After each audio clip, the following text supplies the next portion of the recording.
ഇപ്പൊ financially independent ആണ്. നമുക്ക് ഈ സമ്പത്ത് നമുക്ക് നൽകുന്ന ഒരു സ്വാതന്ത്ര്യവും ഒരു കോൺഫിഡൻസും ഉണ്ടല്ലോ, പ്രത്യേകിച്ച് സ്ത്രീകൾക്ക് നൽകുന്ന ഒരു കോൺഫിഡൻസ്. ഇപ്പൊ ഒരു പഴയ ചിന്താഗതിക്കാരുടെ അവരുടെ ഒരു പ്രത്യേക ഒരു സിദ്ധാന്തം എന്ന് പറയുന്നത് സ്ത്രീകൾ ജോലിക്കൊന്നും പോവാതെ വീട്ടിലെ ഭർത്താവിന്റെയും കുട്ടികളെയും കാര്യം നോക്കി ഇരിക്കുക എന്നുള്ളതാണ് അവരുടെ ഒരു തോട്ട് പ്രോസസ്. എല്ലാവരുടെ ഇല്ലല്ലോ, കാരണം പണ്ടും എത്രയോ പേര് ജോലിക്ക് പോകുന്നുണ്ട്. എന്റെ വീട്ടിൽ തന്നെ എന്റെ അമ്മൂമ്മ ജോലിക്ക് പോകുന്നുണ്ട്, എന്റെ അമ്മൂമ്മയുടെ ചേച്ചിമാരൊക്കെ ജോലിക്ക് പോകുന്നുണ്ടായിരുന്നു. അപ്പൊ അതാ ഞാൻ പറയാം, ഞാൻ അപ്പോഴേ മുതൽ എന്റെ ഫാമിലിയിൽ സ്ത്രീകൾ ജോലിക്ക് പോകുന്നുണ്ടായിരുന്നു. ഞാൻ പറയുന്നത് എന്റെ അമ്മൂമ്മയുടെ കാലഘട്ടം കേട്ടോ. എന്റെ അമ്മൂമ്മയുടെ ചേച്ചി നേഴ്സായിരുന്നു. എന്റെ അമ്മൂമ്മയുടെ 2-3 സിസ്റ്റേഴ്സ് എല്ലാവരും ഓരോരോ സ്ഥലത്ത് ജോലി ചെയ്യുന്ന ആൾക്കാർ. എന്റെ അമ്മ ദൂരദർശനിൽ വർക്ക് ചെയ്തുകൊണ്ടിരുന്നായിരുന്നു. എന്റെ ചിറ്റ ഇപ്പോഴും ഒരു ന്യൂസ് ചാനലിന് വർക്ക് ചെയ്യുന്നുണ്ട്. എന്റെ അമ്മായിമാരെല്ലാവരും വർക്ക് ചെയ്യുന്നവരാണ്. എല്ലാം പണ്ടത്തെ ആൾക്കാരുടെ ചിന്ത അങ്ങനെ അല്ല. ജോലിക്ക് പോകണ്ടെന്ന് പറയുന്നത് മേ ബി അത് ഓരോരുത്തരുടെ ഫാമിലി പ്രശ്നമാണ്, അല്ലാണ്ട് എല്ലാം പഴമയുടെ ചിന്തയല്ല. അല്ല, ജോലി എന്ന് പറയുമ്പോ തന്നെ ഈ സിനിമ എന്നുള്ളൊരു ഫീൽഡ് ഉണ്ടല്ലോ, പഴയ ആൾക്കാർക്ക് സിനിമയെ കുറിച്ച് അറിവില്ലാത്തതുകൊണ്ട് അവര് വേണ്ടാന്ന് പറയണ്ടാവും. പക്ഷെ എന്റെ ഫാമിലിയിൽ ഇപ്പം സിനിമയ്ക്ക് അഭിനയിക്കണം എന്ന് പറഞ്ഞപ്പോ ആരും അങ്ങനെ എതിർപ്പൊന്നും പറഞ്ഞില്ല. അന്ന് എതിർപ്പ് പറഞ്ഞിരുന്നെങ്കിൽ ഞാൻ ചെയ്യുകയില്ല, എന്റെ ഇഷ്ടത്തിന് ഞാൻ എന്തായാലും ചെയ്യാൻ പോകുന്നില്ല. പക്ഷെ എന്തോ ആരും പറഞ്ഞില്ല, അത് കണ്ടിന്യൂ ചെയ്യുന്നു. ഇപ്പോഴും ആരും പറയുന്നില്ല. ഇപ്പോഴും ആരെങ്കിലും പറയാണ് വേണ്ടാന്ന് പറയുകയാണെങ്കിൽ ഞാൻ നിർത്തും. അങ്ങനെ ഒരു മൈൻഡ് സെറ്റിൽ തന്നെയാണ് ഞാൻ ഇരിക്കണേ. അല്ലാണ്ട് എനിക്ക് ഇൻഡിപെൻഡൻസ് സ്വാതന്ത്ര്യമുണ്ട്, ഞാൻ കണ്ടിന്യൂ ചെയ്യും, എല്ലാവരും എതിർക്കും, അങ്ങനെ ഇല്ല. അവരാരെയും പറയുകയാണെങ്കിൽ, എന്റെ ഹസ്ബൻഡ് പറയുകയാണെങ്കിൽ, എന്റെ അമ്മ പറയുകയാണെങ്കിൽ, എന്റെ ആങ്ങളമാര് നീ ആ സിനിമ ചെയ്തത് എനിക്ക് മോശമായി, നീ ഇനി ചെയ്യരുത്, അങ്ങനെ ആരെങ്കിലും പറയുകയാണെങ്കിൽ അത് ഞാൻ വേണ്ടാന്ന് വെക്കാനുള്ള മൈൻഡ് സെറ്റ് തന്നെയാണ് ഇപ്പോഴും എനിക്കിരിക്കുന്നത്.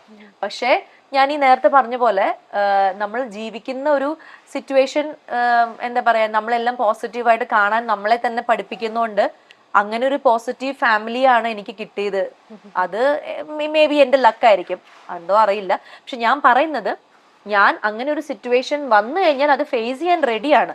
അല്ലാതെ ഞാൻ ഡിപ്രഷനിലേക്ക് ആവുകയും അപ്സെറ്റ് ആവുകയും എല്ലാവരോടും ബഹളം വെക്കുകയും അങ്ങനെ ഒന്നും ചെയ്യില്ല. ഇപ്പോ ഡേർട്ടി പിക്ചർ വിദ്യാ ബാലൻ എന്നൊരു നടിയുടെ ജീവിതത്തിൽ ഉണ്ടാക്കിയ ഒരു വലിയൊരു മാറ്റമുണ്ട്. അതുപോലെ തന്നെ കനി കുസൃതി ബിരിയാണി എന്നുള്ള സിനിമയ്ക്ക് ശേഷം അവാർഡുകൾ ഇങ്ങനെ വെള്ളച്ചാട്ടം പോലെയാണ് കിട്ടിക്കൊണ്ടിരുന്നത്. അപ്പോൾ ഇവരുടെയൊക്കെ ലൈഫില് ഈ ബോൾഡ് ആയിട്ടുള്ള കഥാപാത്രങ്ങൾ ഉണ്ടാക്കിയ ഒരുപാട് മാറ്റമുണ്ട്.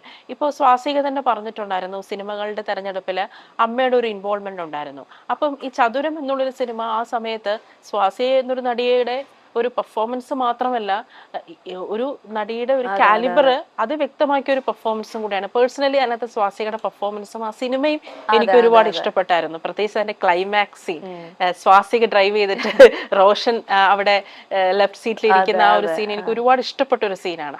അപ്പൊ ഈ ചതുരം സിനിമയുടെ ആ ഒരു സിനിമയിൽ ഉണ്ടായ ഒരു കഥാപാത്രത്തെ കുറിച്ച് ഇതേപോലെ ഫാമിലിയിൽ എന്തെങ്കിലും ഞാനും അമ്മയും കൂടിയാണ് സിദ്ധുവേട്ടന്റെ ഫ്ലാറ്റിൽ പോയിട്ട് ഞങ്ങളാണ് കഥ കേട്ടത്. അപ്പം അമ്മ ഇങ്ങനെ ഇരിക്കുന്നു, ഞങ്ങൾ സിദ്ധുവേട്ടനും ഞാനും ഇങ്ങനെ കഥ പറയുന്നു. അമ്മ എല്ലാം കേട്ടു. ഞാനും അമ്മയും തൃപ്പൂണിത്തുറ ടു മൂവാറ്റുപുഴ ഞങ്ങളുടെ ഡ്രൈവില് ഇതിനെക്കുറിച്ച് ഡിസ്കസ് ചെയ്തു. പക്ഷെ അമ്മ പറഞ്ഞത്, ഇപ്പൊ ഞാൻ ഈ നേരത്തെ പറഞ്ഞ സിനിമയുടെ പോലെ അമ്മ പറഞ്ഞില്ല. അമ്മ പറഞ്ഞത് ഈ സിനിമ കുഴപ്പമില്ല, ഇത് ചെയ്തു കഴിഞ്ഞാൽ നിനക്ക്, അതായത് ഡ്രസ്സിന്റെ കാര്യത്തിൽ നിനക്ക് എന്താ തോന്നണെന്ന് വെച്ചാൽ നീ പറ, എനിക്കത് ഭയങ്കര, അതായത് നീ ചെയ്യരുതെന്നുള്ളൊരു റെസ്ട്രിക്ഷൻ ഞാൻ വെക്കുന്നില്ല. പക്ഷെ നീ അങ്ങനത്തെ ഡ്രസ്സുകളും കാര്യങ്ങളൊന്നും യൂസ്ഡ് അല്ലാതെ വരുമ്പോൾ ക്യാമറയുടെ മുന്നിൽ അത് എത്രത്തോളം കംഫർട്ടബിൾ, അതൊക്കെ ആലോചിക്കണം. അതൊക്കെ നമുക്ക് ആലോചിക്കാം, സമയമുണ്ടല്ലോ. അല്ലാതെ കഥയും കഥാപാത്രവും ഡയറക്ടറൊക്കെ നമുക്ക് നല്ലതായിട്ട് വരാനാണ് ചാൻസ്. അപ്പോൾ ഈ സിനിമ എന്തായാലും നല്ലതായിട്ട് വരാൻ ചാൻസ് ഉണ്ട് എന്ന് അമ്മ അന്ന് പറഞ്ഞു. അങ്ങനെ ഞാനും അമ്മയും ഡിസ്കസ് ചെയ്തിട്ട് തന്നെയാണ്.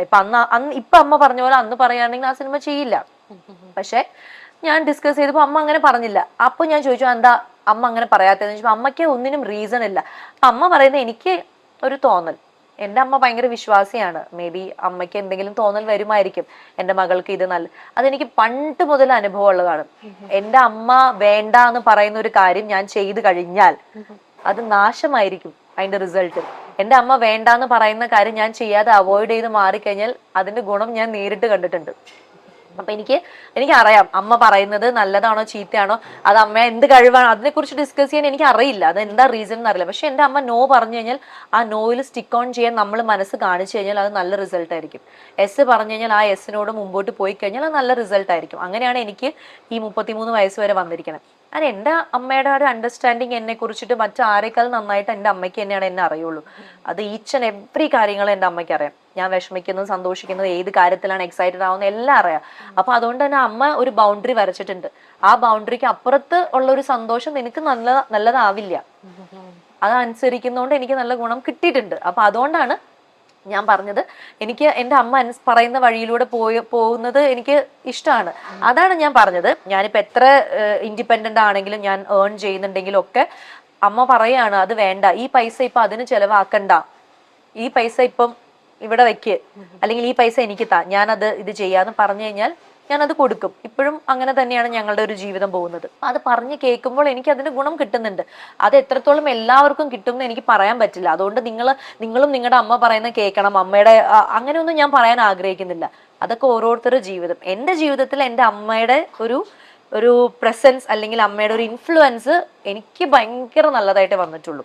അല്ല, ഇപ്പോ സ്വാസിക അന്ന് പറഞ്ഞൊരു കാര്യമുണ്ടല്ലോ, സത്യം പറഞ്ഞാൽ ഞാൻ ആ കാര്യം എപ്പോഴും ഞാനിങ്ങനെ മനസ്സിലിട്ട് ഇങ്ങനെ ഫിൽട്ടർ ചെയ്തുകൊണ്ടിരിക്കും. ഇപ്പോൾ ഭർത്താവിന് താഴെ ജീവിക്കാനാണ് ഇഷ്ടം എന്ന് സ്വാസിക പറഞ്ഞല്ലോ, ശരിയാണ്. ഇപ്പൊ സ്വാസിക പറഞ്ഞെന്ന് എനിക്ക് മനസ്സിലായി. സ്വാസികയുടെ മെന്റൽ പീസിന് ആ ഒരു ജീവിത ശൈലിയാണ് സ്വാസികയ്ക്ക് ഇണങ്ങുന്നത്. പക്ഷെ അങ്ങനെ ജീവിച്ചുകൊണ്ടാണ് ലക്ഷക്കണക്കിന് സ്ത്രീകളുടെ മെന്റൽ പീസ് ഇല്ലാതായതും അവർക്ക് ജീവിതം തന്നെ നഷ്ടപ്പെട്ടു പോയതും. അപ്പോൾ നമ്മൾ ഈ ഒരു കാലത്ത് ഒരു ഫിനാൻഷ്യലി ഇൻഡിപെൻഡന്റ് ആയിട്ടുള്ള, മലയാളം മാത്രമല്ല തമിഴിലും ഒരു പ്രോമിസിംഗ് ആയിട്ടുള്ള ആക്ട്രസ് അത് പറയുമ്പോൾ അത് ആൾക്കാരിൽ ഒരു സംശയം. അതാണ് ഞാൻ ചോദിക്കുന്നത്. ഇപ്പൊ എന്നെ ഒരു ഇന്റർവ്യൂവിന് വിളിച്ചു. ഇപ്പൊ ഇത് എന്റെ ഇന്റർവ്യൂ ആണ്. അപ്പൊ എന്റെ ഇന്റർവ്യൂവിൽ എന്നോട് ഒരു ചോദ്യം ചോദിച്ചു. അപ്പൊ എന്നോട് ചോദ്യം ചോദിക്കുമ്പോൾ ഞാൻ എന്റെ കാര്യമാണോ പറയേണ്ടത്, അതോ കേരള സമൂഹത്തിനെ മൊത്തം നന്നാക്കാൻ വേണ്ടിയിട്ടുള്ള ഒരു കാര്യമാണോ പറയേണ്ടതെന്ന് എനിക്ക് മനസ്സിലാവുന്നില്ല.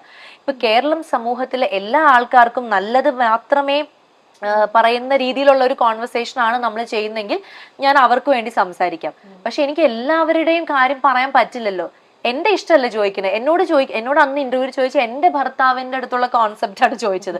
അപ്പൊ എനിക്ക് അയ്യോ മറ്റുള്ളവർ ഇത് കേട്ട് കഴിഞ്ഞാൽ അവർക്ക് അങ്ങനെ, അപ്പൊ അവരുടെ ജീവിതം അങ്ങനെയാകുമ്പോൾ ഇതൊക്കെ ആലോചിച്ചിട്ട് എനിക്കൊരു ആൻസർ പറയാൻ പറ്റില്ല. എന്റെ ജീവിതമാണ് എനിക്ക് പറയാൻ പറ്റുള്ളൂ. ഇപ്പോഴും ഞാൻ അതാ പറയുന്നത്. ഞാൻ പറയുന്ന കാര്യം ശരിയാണെന്നോ, ഇതിൽ ഇങ്ങനെ ജീവിച്ചാലേ നിങ്ങൾക്ക് ജീവിതത്തിൽ ഉയർച്ച ഉണ്ടാവൂന്ന് ഞാൻ ഒരു സ്ഥലത്തും പറഞ്ഞിട്ടില്ല. ഞാനത് ഇനിയും പറയില്ല. കാരണം അതൊരു ശരിയായിട്ടുള്ള കാര്യമല്ല. ഇപ്പൊ ഞാൻ എൻ്റെ അമ്മയുടെ കാര്യം പറഞ്ഞു, അത് തന്നെയാണ്. ഞാനും എൻ്റെ അമ്മയും തമ്മിലുള്ള റാപ്പുമാണ് അത്. അതേപോലെ മറ്റുള്ളവരുടെ അമ്മയായിട്ട് അങ്ങനെ ഇല്ല. ഒരുപാട് പേർക്ക് അവരുടെ അമ്മമാരുമായിട്ടുള്ള റാപ്പ് ശരിയല്ല. അവരുടെ അമ്മമാരല്ല അവരുടെ ജീവിതം തീരുമാനിക്കുന്നത്. പക്ഷെ എനിക്ക് എൻ്റെ അമ്മ ജീവിതം തീരുമാനിക്കുന്നത് കൊണ്ട് എനിക്ക് ഗുണം മാത്രമേ ഉണ്ടായിട്ടുള്ളൂ. അപ്പൊ എന്തിനാ ഞാൻ എൻ്റെ അമ്മയുടെ വാക്ക് കേൾക്കാണ്ട് എൻ്റെ ഇഷ്ടത്തിന് പോകേണ്ട കാര്യമില്ലല്ലോ. അപ്പൊ അതാ ഞാൻ പറഞ്ഞത്, ഇത് എൻ്റെ ലൈഫിൽ വന്ന ഇൻസിഡൻസ് വെച്ചിട്ടാണ് നമ്മള് ഇപ്പൊ ഒരാൾ ഈശ്വര വിശ്വാസി ആവുന്നതും നിരീശ്വരവാദി ആവുന്നതും അവരുടെ എക്സ്പീരിയൻസ് കൊണ്ടായിരിക്കും. അതേപോലെയാണ് എനിക്ക് എൻ്റെ അമ്മ പറയുന്ന കാര്യങ്ങളിലൂടെ ജീവിക്കുമ്പോൾ നല്ലത് വന്നിട്ടുണ്ട്. അമ്മ പറയാത്ത കാര്യങ്ങൾ ചെയ്യുമ്പോൾ ഫുൾ പ്രശ്നങ്ങളാവുന്ന. ഇപ്പൊ എൻ്റെ മേക്കപ്പ് ആർട്ടിസ്റ്റിനോടൊക്കെ ചോദിച്ചാൽ അറിയാം, എൻ്റെ അമ്മ പറയാത്ത കാര്യങ്ങൾ ഞാൻ ചെയ്യുമ്പോൾ അതിന്റെ ഭയങ്കര മോശം അനുഭവം ഉണ്ടായിട്ടുണ്ട്. അപ്പൊ അതുകൊണ്ടാണ് ഞാൻ അമ്മയിലേക്ക് ഒതുങ്ങിയത്. മറ്റുള്ളവർ അങ്ങനെ ആവണമെന്ന് ഞാൻ പറയുന്നില്ല. നിങ്ങൾ അമ്മയിലേക്ക് ഒതുങ്ങേണ്ട ഒരു കാര്യമില്ല. നിങ്ങൾ നിങ്ങളുടെ കാര്യങ്ങൾ ചെയ്യുക. അപ്പൊ എന്നോട് എൻ്റെ അമ്മേനെ കുറിച്ച് ചോദിക്കുമ്പോൾ ഞാൻ അതല്ലേ പറയാൻ പറ്റുള്ളൂ. അല്ല, അതെന്താണെന്നറിയാമോ, നമ്മളിപ്പോ ഒരു സിനിമ ജനങ്ങളെ ഇൻഫ്ലുവൻസ് ചെയ്യുന്നുണ്ടല്ലോ. അപ്പൊ ഞാനൊരു ഫേക്ക് ആയിട്ടുള്ള ഒരു ആൻസർ ആണോ ഇന്റർവ്യൂവിൽ കൊടുക്കണ്ടേന്നാണ് ഞാനിപ്പോ ചേച്ചിയോട് ചോദിക്കുകയാണ്. എന്നോട് എന്റെ വിവാഹ ജീവിതത്തിനെ കുറിച്ചിട്ടോ അല്ലെങ്കിൽ എന്റെ ഫാമിലി അതിനെ കുറിച്ചൊക്കെ ചോദിക്കുമ്പോൾ ഞാൻ കേരള സമൂഹത്തിലുള്ള എല്ലാവരെയും പേടിച്ചിട്ട് ഞാനൊരു ഫേക്ക് ആയിട്ടുള്ള ആൻസർ പറയണോ? അങ്ങനെയാണെങ്കിൽ ഇനി മുതൽ ഇന്റർവ്യൂവിൽ ഞാൻ അങ്ങനെ പറയാം. ഇതിപ്പോ ഞാൻ സത്യസന്ധമായിട്ട് എന്റെ ആഗ്രഹമാണ് ഞാൻ പറഞ്ഞത്. എനിക്ക് ഇങ്ങനെ ജീവിക്കാൻ ആഗ്രഹമാണ്. അങ്ങനെ ആഗ്രഹിച്ചൂടെ എനിക്ക്? എല്ലാവരും ജീവിക്കാൻ ആഗ്രഹിക്കുന്നു. എനിക്ക് എന്റെ ജീവിതം ഇങ്ങനെ ജീവിക്കാനാണ് ആഗ്രഹം. അപ്പൊ എന്നോട് ചോദിക്കുമ്പോൾ ഞാൻ എന്റെ ആഗ്രഹമാണ് പറയുന്നത്. ആരെയും അടിച്ചേൽപ്പിക്കുന്നില്ല ഇങ്ങനെ ജീവിക്കണമെന്ന് ഞാൻ എവിടെയും പറഞ്ഞിട്ടില്ല. എനിക്കിങ്ങനെ ജീവിക്കാൻ ആഗ്രഹം. അപ്പൊ എന്റെ ഇന്റർവ്യൂല് ഇപ്പൊ നാളെ എന്നോട് ചോദിക്കുകയാണ് നിങ്ങൾക്ക് എന്താണ് മറ്റുള്ള സമൂഹത്തിലെ സ്ത്രീകളോട് പറയാൻ എന്താണെന്നുള്ള ചോദിക്കുമ്പോൾ ഞാൻ പറയും. ഇൻഡിപെൻഡന്റ് ആവുന്ന കാര്യം, നിങ്ങളുടെ ഫ്രീഡം, ഫിനാൻഷ്യൽ അതൊക്കെ കുറിച്ച് ഞാൻ വേണമെങ്കിൽ സംസാരിക്കാം. എന്നോട് എന്റെ ആഗ്രഹം ചോദിക്കുമ്പോൾ എനിക്ക് എന്റെ ആഗ്രഹം ഇതാണ്. ഇത്രയും ആൾക്കാരുടെ നടുവിൽ ജീവിച്ചു വളർന്ന ഒരു സ്വാസിക ഉണ്ട്. എല്ലാ കാര്യവും സ്വാസിക ചെയ്യുന്നിരിക്കുന്ന ജോയിന്റ് ഫാമിലിയുടെ അണ്ടറിലാണ്. അപ്പം ഞാൻ ആ ജീവിതം ഭയങ്കരമായിട്ട് എൻജോയ് ചെയ്യുന്നു. എനിക്ക് ആ മെന്റൽ പീസ് ഭയങ്കരമായിട്ട് ഇഷ്ടമാണ്. എനിക്കൊരു ഫ്രീ ടൈം കിട്ടിക്കഴിഞ്ഞാൽ എൻ്റെ ആ ജോയിന്റ് ഫാമിലി ഒരു ഫംഗ്ഷൻ വന്നാൽ എല്ലാവരെയും വിളിച്ചു വരുത്തുക, ഇതിനൊക്കെ മുൻകൈ എടുക്കുന്നത് ഞാൻ തന്നെയാണ്. എല്ലാവരും എൻ്റെ വീട്ടിൽ വേണം. അതാണ് എൻ്റെ ഒരു ഹാപ്പിനെസ്. അല്ലാതെ എനിക്ക് ഒറ്റയ്ക്ക് പോയിട്ട് എൻ്റെ ബാക്കിയുള്ള ഫ്രണ്ട്സിൻ്റെ കൂടെ മാത്രം സമയം ചെലവഴിക്കുന്നത് എനിക്ക് ഇഷ്ടമല്ലാത്തത്. എന്റെ ഇഷ്ടമാണ് ഞാൻ പറയുന്നത്. പക്ഷെ അങ്ങനെ വേണമെന്ന് ഞാൻ ആരോടും പറയുന്നില്ല. ഞാൻ പറയുന്നത് എന്റെ പൈസ ചെലവാക്കാൻ ഞാൻ എൻ്റെ അമ്മയോട് അഭിപ്രായം ചോദിക്കും. എന്ന് വെച്ചാൽ നിങ്ങൾ അങ്ങനെ ചോദിക്കണം എന്ന് ഞാൻ പറയുന്നില്ല. എൻ്റെ അമ്മ പറയുന്നതാണ് ഞാൻ ഓക്കെ ഇന്ന് ആ പൈസ ഇതിന് ചെലവാക്കണ്ടെന്ന് അമ്മ പറഞ്ഞു കഴിഞ്ഞാൽ ഞാൻ കേൾക്കുന്നുണ്ട്. എന്റെ ഹസ്ബൻഡ് പറഞ്ഞാലും ഇപ്പൊ കേൾക്കുന്നുണ്ട്. പക്ഷെ എല്ലാവരും അങ്ങനെ ചെയ്യണമെന്ന് ഞാൻ പറയുന്നില്ല. സാധാരണ ഇപ്പൊ ഒരു പഴമയുടെ കാര്യം പറയുകയാണെങ്കിൽ ഈ ഭർത്താക്കന്മാര് ഭാര്യയെ കുറിച്ച് ഒരുപാട് പ്രൗഡ് ആവുന്നത് നല്ല നല്ല ആഹാരം കുക്ക് ചെയ്ത് കൊടുക്കുമ്പോഴാണ്. പക്ഷേ ഇപ്പോൾ ഈ ന്യൂജൻ കാലത്തെ ഭർത്താക്കന്മാര് ഭാര്യയെ കുറിച്ച് ഏറ്റവും പ്രൗഡ് ആവുന്നത് അവർ എത്രത്തോളം ഇൻഡിപെൻഡന്റ് ആവുന്നു എന്ന് 10 പേരോട് പറയുമ്പോഴാണ്. ഇപ്പോൾ കേണൽ സോഫിയ ഖുറേഷിയുടെ ഹസ്ബൻഡ്, സോഫിയ ഖുറേഷി ഓപ്പറേഷൻ സിന്ധുവിന്റെ മേധാവിയായിരുന്ന അവർ ഹസ്ബൻഡ് ഒരു ചാനൽ വന്നിരുന്ന് പറഞ്ഞു, I am very proud of my wife. അപ്പോൾ അതുകൊണ്ടായിരിക്കാം ഈ സൊസൈറ്റിയുടെ കാഴ്ചപ്പാടുകൾ മാറുന്നത്. പലപ്പോഴും നമ്മളുടെ ഒരു സമൂഹത്തിന്റെ ഒരു സാംസ്കാരിക നിലവാരം അല്ലെങ്കിൽ ഒരു സാമ്പത്തിക നിലവാരം ജഡ്ജ് ചെയ്യുന്നത് അവരുടെ സ്ത്രീകൾ എങ്ങനെ ജീവിക്കുന്നു, എങ്ങനെ ചിന്തിക്കുന്നു എന്നതിന്റെ ഒരു അളവുകോലാണ് പലപ്പോഴും ഒരു സമൂഹം എത്രത്തോളം മുന്നോട്ട് പോകുന്നത് നമ്മൾ ജഡ്ജ് ചെയ്യുന്നത്. ഈ പല രാജ്യങ്ങളിലും സ്ത്രീകളുടെ അവസ്ഥ വളരെ മോശമാണ്. അതുകൊണ്ടാണ് അവിടെ എക്കണോമിക്കലായിട്ട് ഡെവലപ്മെന്റ് ഉണ്ടാവാത്തത്. സ്ത്രീയും പുരുഷനും ഒരുപോലെ സാമ്പത്തികമായി മുന്നേറിയാൽ മാത്രമേ നമുക്ക് ആ രാജ്യത്തില് ഒരു ഈക്വൽ ആയിട്ട് ഒരു ഡെവലപ്മെന്റ് ഉണ്ടാവത്തുള്ളൂ. അപ്പം അതുകൊണ്ടൊക്കെ കൂടെ ആയിരിക്കാം ആൾക്കാർ ഇങ്ങനെ ചിലപ്പോ സ്വാസികയുടെ ഇഷ്ടങ്ങളെ ചിലപ്പോ പലപ്പോഴും വിമർശിക്കുന്നത്. അതാ പറഞ്ഞത്. പക്ഷെ അത് എന്ന് വിചാരിച്ച് നിങ്ങൾ എന്റെ ജീവിതം എന്നോട് ഇങ്ങനെ ജീവിക്കാൻ പാടുള്ളൂ നിങ്ങൾക്ക് പറയാൻ ആർക്കും അവകാശമില്ല. ഞാൻ എന്റെ കോൺസെപ്റ്റിലാട്ടോ ഞാൻ പറയുന്നത്. എന്റെ കോൺസെപ്റ്റില് എല്ലാം ബാലൻസ് ചെയ്യാൻ പറ്റുന്ന സ്ത്രീകളാണ് നല്ലത് എന്നാണ് എനിക്ക് തോന്നിയിട്ടുള്ളത്. അത് എന്റെ മാത്രം ചിന്തയാണ്. എന്റെ മനസ്സിൽ എന്ന് പറഞ്ഞു കഴിഞ്ഞാൽ വർക്കും ഫാമിലി ലൈഫും എല്ലാം നന്നായിട്ട് ബാലൻസ് ചെയ്യാൻ പറ്റുന്ന അങ്ങനെ ഒരുപാട് സ്ത്രീകളെ എനിക്ക് അറിയാം. വലിയ വലിയ പൊസിഷനിലാണ് ഇരിക്കുന്നെങ്കിലും അവരുടെ ഫാമിലി ലൈഫും അവർ വളരെ ഗംഭീരമായിട്ട് മാനേജ് ചെയ്ത് പോകുന്നുണ്ട്.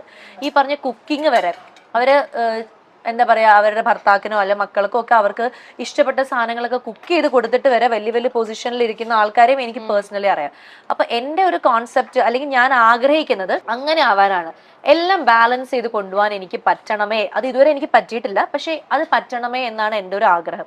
അപ്പം എനിക്ക് ഞാനിപ്പോൾ പല റീൽസ് ഒക്കെ കാണുമ്പം ചില ആർട്ടിസ്റ്റുകളുടെ റീൽസ് ആണ് അല്ലെങ്കിൽ അങ്ങനെ കാണുമ്പോൾ അമ്മമാരെ കുറിച്ചിട്ട് അമ്മമാരുടെ ഫുഡിനെ കുറിച്ചിട്ടൊക്കെ അവർ പറയുന്ന ചില റീൽസ് ഒക്കെ കാണാറുണ്ട്. അപ്പൊ ഞാൻ ആലോചിക്കുകയാണ്, ഒരു 10 വർഷം കഴിയുമ്പോൾ അങ്ങനെ ഒരു അമ്മമാരെ കുറിച്ച് പറയാൻ നമുക്കൊരു ടോപ്പിക് ഉണ്ടാവില്ല. കാരണം ഏത് അമ്മയായിരിക്കും ആ സമയത്ത്, കാരണം പറയുന്ന കാര്യങ്ങളൊക്കെ അങ്ങനെയാണ്. ഞാൻ വർക്ക് ചെയ്യുന്ന അമ്മയായതുകൊണ്ട് എനിക്ക് ഇതിനുള്ള സമയമില്ല. ഞാൻ വർക്ക് ചെയ്യുന്ന അമ്മയായതുകൊണ്ട് എനിക്ക് എൻ്റെ മക്കൾക്ക് ഈ സാധനം വെച്ചു കൊടുക്കാൻ എനിക്ക് സമയമില്ല എന്ന് പറയുന്ന ഒരുപാട് അമ്മമാരുണ്ട്. അപ്പോൾ ഈ സമയമില്ലാതെ ആകുമ്പോൾ എന്താ പ്രശ്നം എന്ന് പറഞ്ഞാൽ ഈ പറഞ്ഞ കാര്യങ്ങളൊക്കെ പോകും. അങ്ങനെ പറയാൻ നമുക്ക് അമ്മയുടെ രുചി എന്നൊക്കെ പറയാനായിട്ട് പിന്നെ പറ്റുമോന്ന് എനിക്ക് അറിയില്ല. ഒരു 10 വർഷം കഴിയുമ്പോൾ ചിലപ്പോൾ അതൊക്കെ എങ്ങനെ ആയി തീരുമെന്ന് അറിയില്ല. പക്ഷെ ഇപ്പൊ എനിക്ക് തോന്നുന്നു ഏറ്റവും നല്ലോണം ഭക്ഷണം പാകം ചെയ്യുന്ന ഒരുപാട് അച്ഛന്മാരുണ്ട്, ഭർത്താക്കന്മാരില്ലേ. പക്ഷെ നമ്മളിപ്പം അച്ഛന്റെ രുചി എന്ന് അങ്ങനെ ആരും പറയാറില്ല. അച്ഛന്റെ രുചി പറയുന്ന എത്രയോ പേരുണ്ട്. ചിലപ്പോ 10 വർഷം കഴിയുമ്പോൾ അച്ഛന്റെ രുചികളെ കുറിച്ചായിരിക്കും മക്കളെ സംസാരിക്കുന്നത്. അപ്പൊ ഞാൻ ചോദിക്കുന്നത്, ഈ 10 വർഷം കഴിയുമ്പോ അമ്മ വേണ്ട അച്ഛൻ മാത്രം മതിയാ? അല്ല, ഞാൻ പറഞ്ഞ അച്ഛനും അമ്മയും രണ്ടുപേരും രുചിനെ കുറിച്ച് പറയുന്നുണ്ട്. പക്ഷെ എപ്പോഴും നമ്മൾ പറയുന്നത് നമ്മൾ സ്ത്രീകൾക്ക് എല്ലാ ബുദ്ധിമുട്ടും സ്ത്രീകൾ കാണുന്ന അങ്ങ് വരുത്തി തീർക്കാണ്. അച്ഛന്മാരുടെ ബുദ്ധിമുട്ടിനെ കുറിച്ചിട്ടോ അവരുടെ എഫേർട്ടിനെ കുറിച്ചിട്ടോ നമ്മൾ സംസാരിക്കാത്തോണ്ടാണ്. എപ്പോഴും നമ്മൾ പറയുന്നത് സ്ത്രീയാണ് ബുദ്ധിമുട്ടുന്നത്, സ്ത്രീയാണ് കഷ്ടപ്പെടുന്നത്, സ്ത്രീയാണ് എല്ലാം ചെയ്യുന്നതെന്ന്. അങ്ങനെയല്ല. അച്ഛന്മാരും കഷ്ടപ്പെട്ട് മക്കളെ വളർത്തി ജോലിയും പ്രശ്നങ്ങളും എല്ലാം ചെയ്യുന്ന എത്രയോ അച്ഛന്മാരുണ്ട്. സിംഗിൾ പേരന്റ് നമ്മൾ എപ്പോഴും അമ്മമാരെയാണ് സിംഗിൾ പേരന്റ് ആയിട്ട് ചെയ്യുമ്പോൾ അമ്മമാരുടെ കഷ്ടപ്പാടിനെ മാത്രമേ കാണിക്കുന്നത്. പക്ഷെ അച്ഛന്മാർക്കും ഒരുപാട് ബുദ്ധിമുട്ടുള്ള കാര്യങ്ങളുണ്ട്. പക്ഷെ നമ്മൾ എപ്പോഴും സ്ത്രീകൾ എന്തോ വീക്കാണെന്ന് വരുത്തി തീർക്കാൻ വേണ്ടിയാണോ എന്താണെന്ന് അറിയില്ല. പക്ഷെ എപ്പോഴും സ്ത്രീകളുടെ ബുദ്ധിമുട്ടിനെ ഭയങ്കര ഹൈലൈറ്റ് ചെയ്യുന്നതുകൊണ്ടാണ് ഈ പ്രശ്നം. ഇപ്പോഴും പറയുമ്പോൾ 10 വർഷത്തിന് ശേഷം അച്ഛന്മാരുടെ രുചി ആയിക്കൂടെ എന്ന് പറയുമ്പോൾ അപ്പൊ അവിടെ അമ്മമാര് വേണ്ടേ? അമ്മമാരും വേണമല്ലോ. ഈ അമ്മമാരും അച്ഛന്മാരും ഒരേപോലെ മക്കൾക്ക് അല്ലെങ്കിൽ അങ്ങനെ രുചിനെ കുറിച്ച് പറയാനുള്ളൊരു സ്പേസ് ഉണ്ടാവണം. പക്ഷെ അത് ഉണ്ടാവുമോ എന്നുള്ളത് എനിക്ക് തോന്നുന്നില്ല എന്നാണ് ഞാൻ പറയുന്നത്. കാരണം എപ്പോഴും നമ്മൾ പറയുന്നത് എന്താ പറയാ, നമ്മൾ സ്ത്രീകൾ ഭയങ്കരമായിട്ട് ജോലി ചെയ്യുന്നുണ്ട്, ഞങ്ങൾക്ക് ഇനി അടുക്കള ഭരണം ഞങ്ങൾ പുരുഷനിലേക്ക് വിട്ടുകൊടുക്കുകയാണെന്നൊക്കെയാണ് പറയുന്നത്. അത് ഓക്കെ, രണ്ടുപേരും ഈക്വലി ചെയ്യുന്നതാണ് നമ്മൾ ആഗ്രഹിക്കുന്നത്. പക്ഷേ എഗെയിൻ ഞാൻ പറയുന്നത് എന്റെ ഇഷ്ടം എന്ന് പറയുന്നതാണ് കേട്ടോ. എനിക്കിഷ്ടം, എനിക്ക് ഇനിയിപ്പോ നാളെ കുട്ടികളൊക്കെ ഉണ്ടാവുകയാണെങ്കിൽ എനിക്കിതെല്ലാം ബാലൻസ് ചെയ്ത് കൊണ്ടുപോകാൻ പറ്റണേ എന്നുള്ള ആഗ്രഹം. എനിക്ക് തന്നെ എന്റെ മക്കൾക്ക് കുക്ക് ചെയ്ത് കൊടുക്കാൻ പറ്റണേ എന്നുള്ളതാണ് എന്റെ ആഗ്രഹം. പറ്റുമോ ഇല്ലയോ, എനിക്ക് നന്നായി കുക്ക് ചെയ്യാൻ പറ്റുമോ എന്നൊന്നും എനിക്കറിയില്ല. പക്ഷെ എന്റെ ആഗ്രഹമാണത്. ആ അടുക്കള എന്റെ മക്കൾക്ക് ഞാൻ തന്നെ ഉണ്ടാക്കി കൊടുക്കാൻ പറ്റണേ. എത്ര തിരക്കാണെങ്കിലും എത്ര ഇതാണെങ്കിലും എത്ര വയ്യായെങ്കിലും എനിക്കത് ഉണ്ടാക്കി കൊടുക്കാൻ പറ്റുന്ന ഒരു മൈൻഡ് അല്ലെങ്കിൽ ഒരു ആരോഗ്യം അല്ലെങ്കിൽ ഒരു സമയം, അതൊക്കെ എനിക്ക് എങ്ങനെയെങ്കിലും എനിക്ക് ഒത്തുചേരണേ എന്നുള്ളതാണ് എന്റെ ആഗ്രഹം. അപ്പൊ അങ്ങനെ എന്റെ മക്കള് നാളെ എന്നെ കുറിച്ച്, ഞാൻ അതൊക്കെ ഇപ്പോഴേ സ്വപ്നം കാണുന്നതാണ്. സ്വപ്നം കാണുന്നതിന് എനിക്ക് ആരുടെയും അനുവാദം വേണ്ടല്ലോ. എന്റെ മക്കള് എന്റെ അമ്മയുടെ മാമ്പഴ പുളിശ്ശേരി, എന്റെ അമ്മയുടെ മീൻകറി എന്നൊക്കെ പറയണത് അവര് പറയണേ എന്നൊക്കെ ഉള്ളതാണ് ആഗ്രഹം. അപ്പൊ എനിക്കിപ്പോ ഇത്തിരി സമയം കിട്ടിയാൽ തന്നെ, ഞാൻ ചെന്നൈയിൽ ഞങ്ങളുടെ വീട്ടിലുള്ളപ്പോ ഒരു ഇത്തിരി സമയമാണ് കിട്ടുന്നതെങ്കിലും ഞാൻ ഉറങ്ങുക, അല്ലെങ്കിൽ പാർട്ടിക്ക് പോവുക, അല്ലെങ്കിൽ സ്വന്തമായിട്ട് ഫ്രീ ആയിട്ട് ഇരിക്കുക എന്നുള്ളതിനൊക്കെ അപ്പുറം അതൊക്കെ ചെയ്യുന്നുണ്ട്. അതൊക്കെ ചെയ്യുന്നതിന്റെ അപ്പുറം ഞാൻ ഓക്കെ ഒരു 10 മിനിറ്റ് കൊണ്ട് എന്താണ് ഈസി ആയിട്ട് എന്ത് കുക്ക് ചെയ്യാൻ പറ്റും, 10 മിനിറ്റ് കൊണ്ട് അതൊന്ന് കുക്ക് ചെയ്ത് പ്രേമിന് കൊടുക്കണം എന്നുള്ളത് എന്റെ മൈൻഡിലുണ്ട്. പക്ഷെ എനിക്ക് പുറത്തു പോകണം, അതും ഞാൻ ചെയ്യുന്നുണ്ട്, അഭിനയിക്കുന്നുണ്ട്, എല്ലാം ചെയ്യുന്നുണ്ട്. പക്ഷെ ഈ 10 മിനിറ്റ് കൊണ്ട് എന്ത് റെസിപ്പിയാണുള്ളത്, 10 മിനിറ്റിൽ എനിക്ക് എന്ത് ചെയ്യാൻ പറ്റും, ആ 10 മിനിറ്റ് എനിക്ക് എന്റെ ഹസ്ബൻഡിന് വേണ്ടിയിട്ട് എന്ത് ചെയ്യാം എന്നുള്ളത് ഞാൻ ആലോചിക്കാറുണ്ട്. അങ്ങനെ ഒരു സമയം ഒരു 10 മിനിറ്റ് കിട്ടുമ്പോൾ 1 പോട്ട് എന്തെങ്കിലും സാധനങ്ങൾ പെട്ടെന്ന് കുക്ക് ചെയ്ത് കൊടുക്കുന്നു, കഴിക്കുന്നു, അഭിപ്രായം കേൾക്കുന്നു, നമ്മൾ ഇത് ചെയ്യുന്നു. സോ അങ്ങനെ എല്ലാം ചെയ്യാനുള്ള ഒരു മൈൻഡ് സെറ്റ് എനിക്ക് ഉണ്ടാവണേ, ഇൻ ഫ്യൂച്ചർ ഉണ്ടാവണേ എന്നുള്ളതാണ് എൻ്റെ ഒരു പ്രാർത്ഥന. എനിക്കെല്ലാം ബാലൻസ് ചെയ്ത് കൊണ്ടുപോകാൻ പറ്റണേ എന്നുള്ളതാണ് ആഗ്രഹം. അങ്ങനെ കൊണ്ടുപോകുമ്പോൾ ഉള്ള ബ്യൂട്ടി എന്താണെന്ന് ആ സമയത്ത് അനുഭവിച്ചാൽ അറിയുള്ളൂ. പക്ഷെ എനിക്ക് തോന്നുന്നു അത് നല്ല രസമായിരിക്കും.